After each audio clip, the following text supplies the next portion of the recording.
You hear a lot about the children of the forest and even more about the Weirwoods, but we never discuss the Undying Ones or the black barked trees of Qarth. And let me just say, I'm not the first person to make these connections. Bran the Builder, LML, and others have spoke about these trees before, but the Undying Ones are very similar to the children of the forest, and the Weirwoods are very similar to these trees of no names with black bark. They are opposites that are so similar they are almost the same. I just did an entire breakdown on the visions that Daenerys had at the House of the Undying, but the ones who dwell at the House of the Undying are called the Undying Ones, not to be confused with the Warlocks of Qarth. So the House of the Undying is long and low without towers or windows. It coils like a stone serpent through a grove of black barked trees, whose inky blue leaves made the stuff of the sorcerer's drink the Qartheen call shade of the evening. So these trees have black bark and blue leaves, and the weirwood trees have white bark and red leaves. So shade of the evening is made from the blue leaves of these unnamed trees. Shade of the evening is like a magical drink that pulls the call from your eyes and allows you to see the truth. But Bran ate a weirwood paste that was said to awaken his gifts. Now let's look at this. The taste of both of these substances seems to be very similar. When Dany drinks Shade of the Evening, this is how she says it tastes. Dany raised the glass to her lips. The first sip tasted like ink and spoiled meat, foul. But when she swallowed it, it seemed to come to life within her. She could feel tendrils spreading through her chest, like fingers of fire coiling around her heart, and on her tongue was a taste like honey and anise and cream, like mother's milk and Drogo's seed, like red meat and hot blood and molten gold. It was all the tastes she had ever known, and none of them. So first it was foul tasting, and then it tasted like honey and Drogo's seed and mother's milk. But how does weirwood paste taste? It had a bitter taste, though not so bitter as acorn paste. The first spoonful was the hardest to get down. He almost retched it right back up. The second tasted better. The third was almost sweet. The rest he spooned up eagerly. Why had he thought it was bitter? It tasted of honey, of new fallen snow, of pepper and cinnamon, and the last kiss his mother gave him. I mean, really, could it get more similar? When Daenerys is at the House of the Undying, the warlock Pyat Pri tells Daenerys almost the same quote about the Undying Ones that Bloodraven tells Bran about the weirwood trees. So in A Dance with Dragons, Bloodraven tells Bran this: an oak may live 300 years, a redwood tree 3,000. A weirwood will live forever if left undisturbed. To them, seasons pass in the flutter of a moth's wing, and past, present, and future are one. But back in A Clash of Kings, the Warlock of Qarth told Daenerys something very similar. When you come to the Chamber of the Undying, be patient. Our little lives are no more than the flicker of a moth's wing to them. Listen well and write each word upon your heart. That is a very similar quote. They're both saying that time passes for these entities in the flutter of a moth's wing. So there is a parallel there. But that's not all. That's not all the parallels that we have. The door of the House of the Undying. Listen to the description of the door. When they reached the door, a tall oval mouth set in the wall, fashioned in the likeness of a human face. Do you know any more doors like this one? At the Night Fort in Westeros, there's a secret magical door made by the children of the forest. This is the description of that door. The Black Gate, Sam had called it, but it wasn't black at all. It was a white weirwood, and there was a face on it. A glow came from the wood like milk and moonlight, so faint it scarcely seemed to touch anything beyond the door itself, not even Sam standing right before it. The face was old and pale and wrinkled and shrunken. It looks dead. Its mouth was closed and its eyes. Its cheeks were sunken, its brow withered, its chin sagging. So the door opened its eyes. Sam says the night's watch vows, and the door opens. Then pass, the door said. Its lips opened wide and wider still, until nothing at all remained but a great gaping mouth in a ring of wrinkles. So 2 doors that are faces with mouths as the opening. I mean, come on. So the Undying Ones also seem to be like a shadow of what they were. Zorro calls them hollow husks compared to those who went before them, as if like their power faded over time. And a lot of people's power did fade over time with the death of dragons. Magic started to pump back up once the dragons were born. But if you think about it, the same could be said for the children of the forest. They are a shadow of what they were. They grew weak and their numbers are few. The sun is setting on them as well, just like the house of the Undying, just like the Undying Ones. The gods gave us long lives, but not great numbers, lest we overrun the world as deer will overrun a wood where there were no wolves to hunt them. That was in the dawn of days when our sun was rising. Now it sinks, and this is our long dwindling.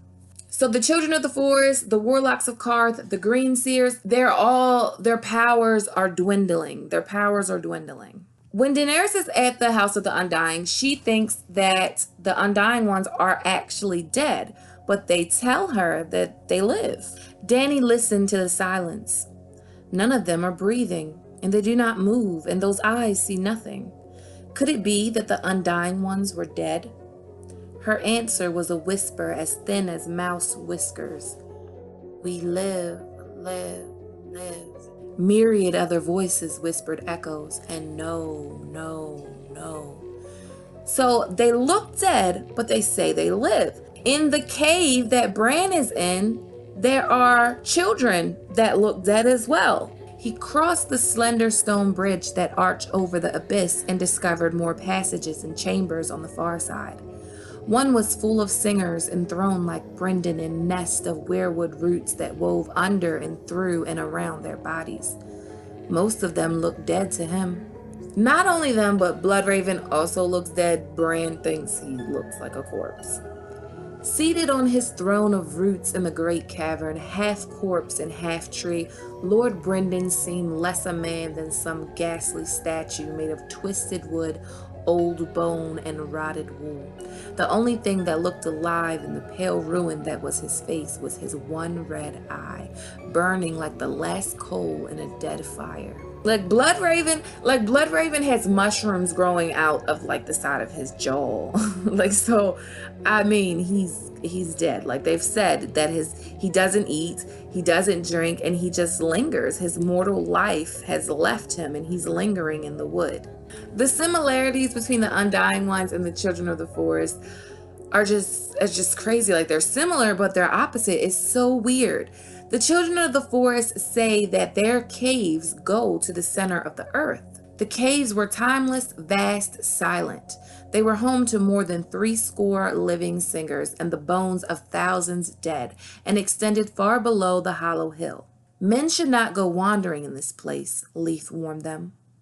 The river you hear is swift and black and flows down and down to a sunless sea, and there are passages that go even deeper, bottomless pits and sudden shafts, forgotten ways that lead to the very center of the earth. That's an interesting quote, because the House of the Undying is in Qarth, and the warlocks say Qarth is the center of the world. I would literally die if the cave that Bran is in could lead all the way to Qarth, but we have this quote. Qarth is the greatest city that ever was or ever will be. Pyat Pri had told her, back amongst the bones of Vaes Taloro. It is the center of the world, the gate between the north and south, the bridge between east and west, ancient beyond memory of man. So obviously the two are connected in some way. I don't know if they're physically connected, like if that Black River, if you get on that, would that take you to Qarth? I'm not sure. It's just that it's another thing that is a similarity. I told you in the House of the Undying video that we are witnessing the apocalypse, and one of the doors Daenerys looked into was the 4 horsemen of the apocalypse. So George R.R. Martin has taken inspiration from Revelations. You can see it all through the books. There's a lot of mythology, end of the world, apocalypse stuff like Ragnarok. There's all kind of things. But I want to give you one example, and it's the birth of dragons. So Revelation 12. A great sign appeared in heaven, a woman clothed with the sun, with the moon under her feet, and a crown of 12 stars on her head. She was pregnant and cried out in pain as she was about to give birth. Then another sign appeared in heaven, an enormous red dragon with 7 heads and 10 horns and 7 crowns on its head. The tail swept the third of the stars out of the sky and flung them to the earth. The dragon stood in front of the woman who was about to give birth, so that it might devour her child the moment he was born. She gave birth to a son, a male child, who would rule all nations with an iron scepter. And her child was snatched up by God to his throne. The woman fled into the wilderness to a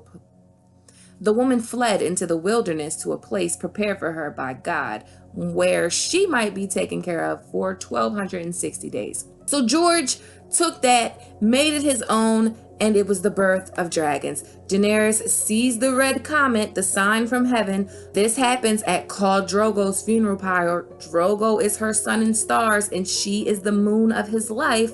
She loses her son, her male child that was supposed to become the one ruler of all nations, the stallion who mounts the world. She had to lose her son so her dragons could be born, and then she fled into the wilderness, the Red Waste. So you can see how George likes to take revelations or biblical references and make them his own end of the world prophecy, which brings me back to the Weirwood and the black barked unidentified trees.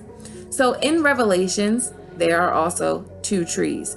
These trees control the elements of earth. Here's the passage from Revelations. It says, "They are 2 olive trees and 2 lampstands, and they stand before the Lord of earth. If anyone tries to harm them, fire comes from their mouths and devours their enemies.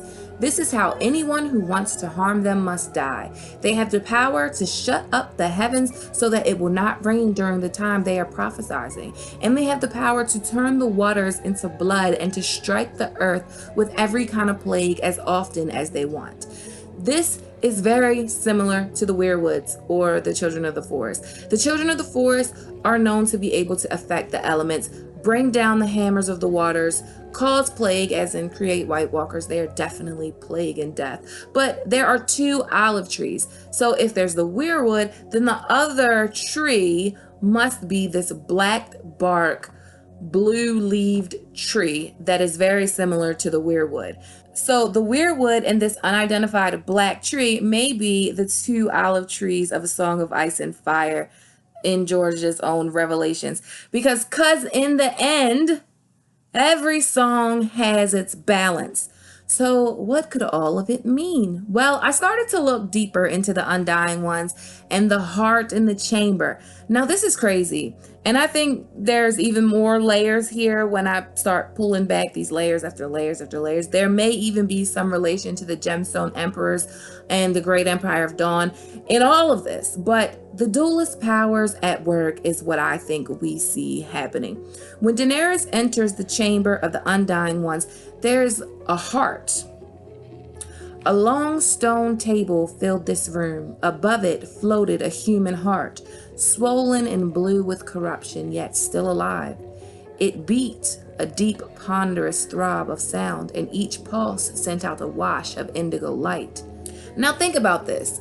A heart that is turned blue with corruption. A heart that's beating and sending out a wash of light.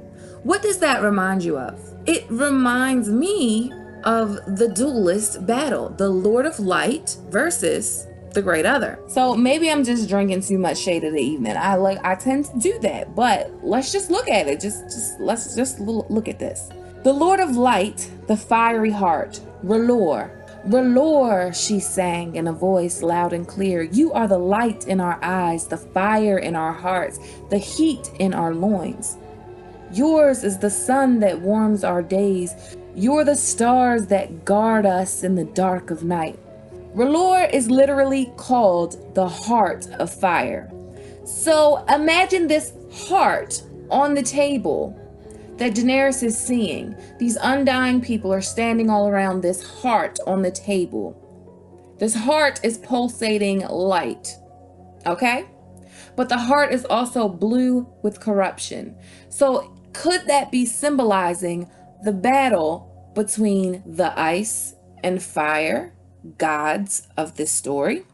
But I'm not done. When Daenerys drinks the shade of the evening, what did she say? What did she say it tastes like?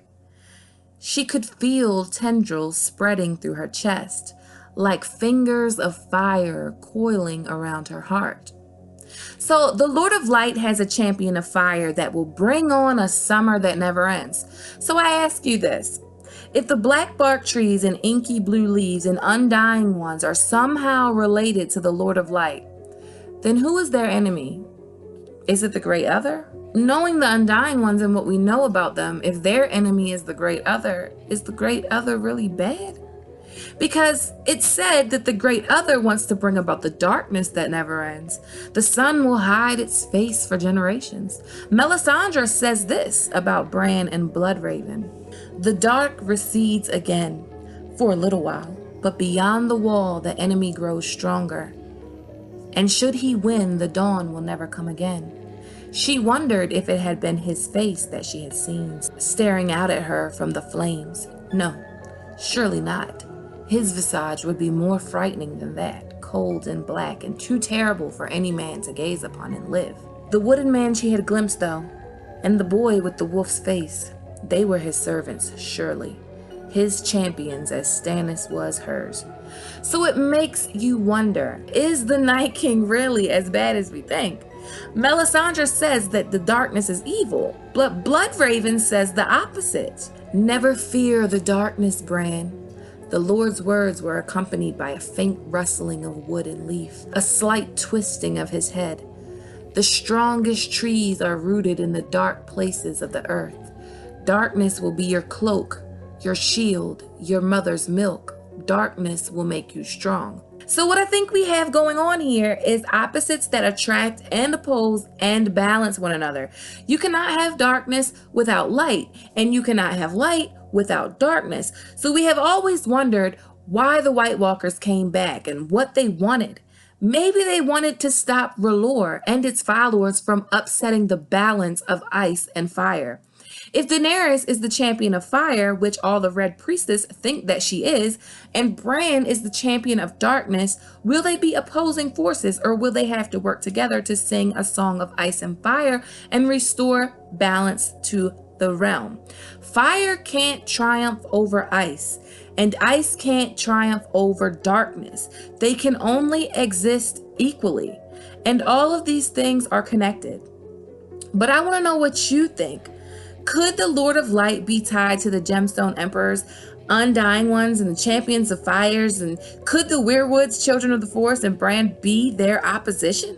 What do you think about all the relations between the two trees and the Children of the Forest and the Undying Ones? I have another video that will follow this one in relation to the Gemstone Emperors and Yti and Qarth. But as always, thanks for watching. Thanks to everyone who supports me on Patreon. If you like this video, please give it a thumbs up. Please click that subscribe button, hit that notification bell, and join the Sweet Summer family. Okay, my sweet summer children, have a good day.